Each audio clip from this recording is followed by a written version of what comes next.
Pues estamos en Yometa de Yavata, en Liria, y hemos venido de convivencia de Pascua 3 días.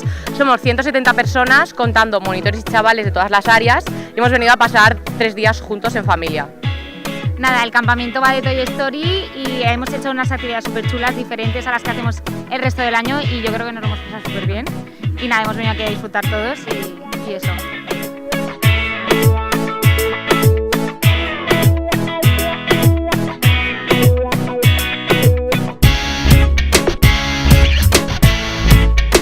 La actividad que más me ha gustado es Chavales contra Monitores, porque los chavales hemos ganado y hemos pasado una mañana muy chula.